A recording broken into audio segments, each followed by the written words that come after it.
All right. Hey, what's going on? How you doing this morning? Did you wake up pissed off? Wake up all angry and shit because you drank too much, your head is hurting, you sit up in bed, you're tired, didn't get a good night's sleep, your partner snored all night, you're like trying to get to the shower. I used to wake up that way every day, not because of my partner, but just I used to wake up every day just pissed off, just angry because of all the shit that's going on in my life and all the reasons I thought that it was going on. And it was all about the travesty of how I shouldn't have had to endure this and why that sucks and this and that sucks. And I have to say, when I think about being angry, walking around angry, it's it's a good feeling. I mean, it's not a good feeling in the fact that it has a good outcome, because anger doesn't have a good outcome. It chases people away from you. But there's a sense of control in being angry. Just like there's a sense of control in being the victim. It actually is, basically it's a way to tell everybody, hey, listen, I'm shrinking, don't mess with me. Right? But how can it feel so good to feel so bad? That's kind of a weird thing, because when you think about it, we all have these things and certain cycles, certain triggers that put us in that place where life doesn't feel that great. Now, some of us are better at managing it than others, but I have a hard time believing that isn't anyone who doesn't have low moments in their life, low energy moments where it just sucks. And being angry is one of those moments, just like every other emotion you have. But there's a reason it feels so good to be angry. The reason it feels good to be angry is because you have your shield up. You can deflect anything with anger. Think about what happens when you're angry with your partner. They shrink, or they try and attack and subdue you, right? They come over the top of you with their own argument and their own reasons, and they're louder and more robust. And you're like two elk fighting for control, right? Only verbally.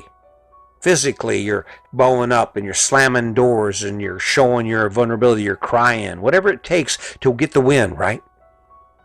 That's why it feels good. See, when I was angry, nothing could get past it. You couldn't affect my emotions for empathy and consideration and kindness. Standing behind my wall, my shield of anger, I could take on the world. Nothing hurt me. Kind of weird now. Kind of weird. It's a whole lot better, though. I tell you what, because now instead of feeling anger, which is the only thing I got to feel, I get to feel joy. I get to feel empathy. I get to feel happiness and contentment and appreciation. That's a big one. I don't know. I look around, and maybe it's my age. I've never been this age before. I've never been this old before. But when I look at life in general, I think, thank God. Yeah. Thank God. Thank God I have one more day to show up here to do this. And to do more than this. To capture the things in my life that make me happy, that inspire me. Anger feels good because it's a nice escape. But it's not the only escape we run into, and this is the problem we have. In order for us to get connected to ourselves, we have to stop escaping from our lives. Because that's what we do. We all have our distractions. You have the guy that actually, he's tired, but he goes golfing away to get away from what he's facing in his life. It's the struggle he faces. And even with the social media, I get back to social media. You're going to hate me on social media by the time I get done, because I'm trying to find, other than the information it provides, it gives you connections to people like you that can help you. It also gives you connections to people who can harm you. Anything we feel, our emotions, any emotion we have can be good or bad. There's times when I need to be angry. I get angry with myself for my failures. I get angry with myself for not holding myself to a higher standard, to the point that I actually am able to accomplish the things I keep thinking about. Is it easy? No, it's not easy. In fact, it's more difficult than most people. See, unlike you, if you're living a conventional life, unlike you wake up in the morning and the course is set for you. That course is set. You will get to the work. When you get to work, you'll do the things you do. You'll go home. The reward will arrive either weekly, monthly, or whenever you get paid. And everything in your life is pretty regimented. So other than you just responding to cues, maybe it be time or whatever, but responding to cues, you just roll through your life. I'm retired. This whole thing, your best life defined, this has never been created before. I am the creator. I am the father of your best life defined. That's crazy, huh? It's created. I created this shit. What are you doing? What are you doing to push your life beyond all those things that are keeping you back? Well, I can't. I'm pissed off. Yeah, life sucks. Okay, well then here's a plan. Why don't you pick a way to make life not suck so much? But how do you do it? How do you take, like for me, I was angry. How do I take anger and turn it into what it is now? How do you take that frustration and that constant irritation? Do you feel it? You know, it's an underlying, like almost like your heartbeat. But it just has a certain feeling to it. You're just like disgusted or worried or afraid or angry. It just sits there. How do you take that feeling and replace it? I'll give you a minute here. Think about it. How would you do that? Well, how about by adding something that feels better than that to your life? That's why I talk about gratitude.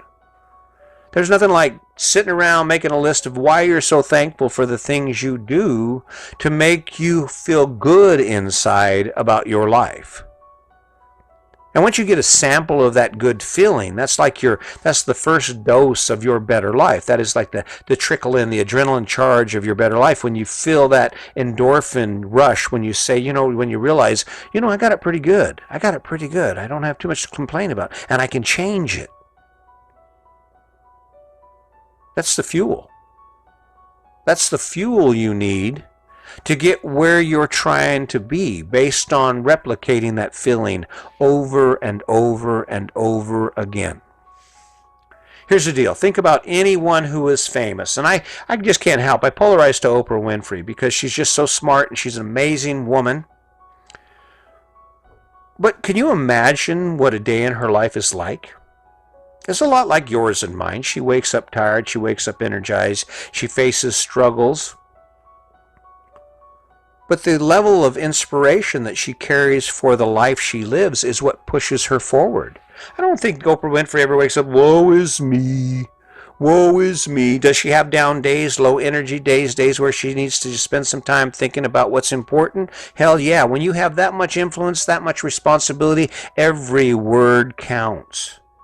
So she spends a lot of time thinking about herself, thinking about who she is, learning about the world, learning about other people. Because that broadens your perspective. It broadens your view of life. If you're sitting in anger, if you're sitting in pity, if you're sitting in sorrow and sadness and self-loathing, how do you see the light? How do you see the good in what can be? How do you find the gas to put in your tank to go after anything beyond where you are? Woe is me, woe is me, yeah, woe is you. Not to sound insensitive, I'm not insensitive, but I don't make the rules. I didn't make the rule that said the life will be this way and people who are successful at life are the people who take action on their own behalf. I guarantee no matter what happens in this election, no one is going to swoop in and save you. No one is going to swoop in and tell you, okay, Chris, it's going to be okay. I'm going to buy you a house now. I'm going to do this. I'm going to do that. Not going to happen. If you're hiding behind an emotion, if you're hiding behind anything where you feel yourself default to this or that, and it's more than that, it's activities in our lives. It's the consumption of information to keep us from feeling what we need to feel.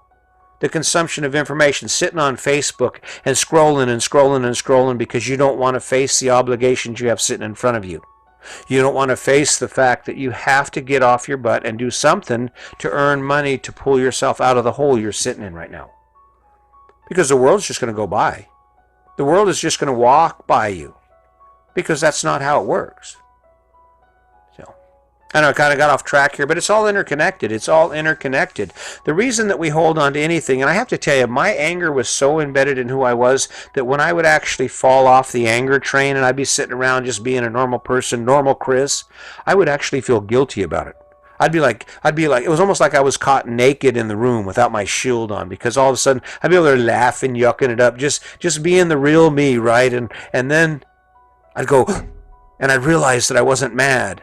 And it would just transition like that. I'd go back to angry, not feeling, wouldn't laugh at the movie, don't engage, just enough, holding back, keeping control, right?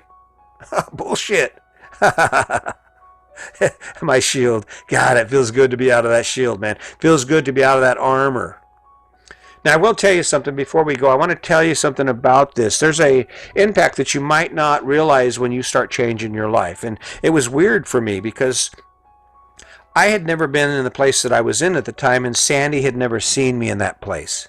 She had always seen this side of me, the tough side of me, the hard side of me, the angry side of me.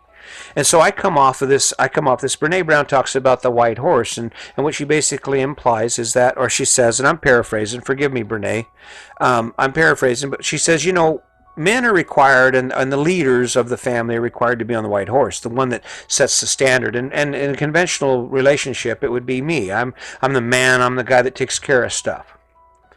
My wife is not used to me crying. She's not used to me saying things like, man, I just feel like crap. I don't know how I can do this. I'm feeling weak. I'm scared. Those are big words. Scared for a man, the man in your life to tell you I'm scared, the hero, your armor, your rock, to say I'm scared. It set Sandy back. She did not know how to take it. So when you start changing your life, when you start thinking, okay, I'm tired of this. I don't want to be an angry man anymore. I just want to be friends with my wife. I want to be a good father. I want to wake up excited about something in my day every day. You start thinking about that. It's going to require you to open up to the world. It's going to require you to open up and actually address how it feels to be you. And that's the only way you escape where you are right now. But it's cool. It's scary, but it's cool, because once you get out there, it's like I don't have to default to anger anymore. Why my wife says anything. There were times my wife would say things and I would get the idea she was going to leave me. At this point, I love her. She's my partner. She's my friend. But if she were to leave me, like I told her the other day, if something happened and we were no longer together, I'm going to work to be your friend. It'll hurt and we'll cry and it would all go like that, because that's how it does, or that's how it goes. But in the end, I would do everything in my power to still remain her friend, because she's still the amazing person that she's always been. She just doesn't love me, or maybe I don't love her in that same way. But that's what happens when you get out from behind your shield. You can be assured, if I was still where I was back then and my wife left me today, it would be blanketed in anger. I would be a ball of fire for anger, resentment and hate, and just my life would never get better. Time's too short. Life is too short for it. So keep that in mind. Think about how you feel. Be more cognizant of how you feel inside in certain situations. And if it's not a positive feeling that uplifts you, you got to be honest with yourself, and you got to ask yourself, why would I feel this? Why am I choosing this emotion? I could choose one of acceptance. I could choose one of understanding, trying to understand what's being said to me without shielding up and trying to protect myself from the bad that's going to come. Because the truth is, even if you protect yourself, you're not protected. There's still damage being done. You're still being hurt.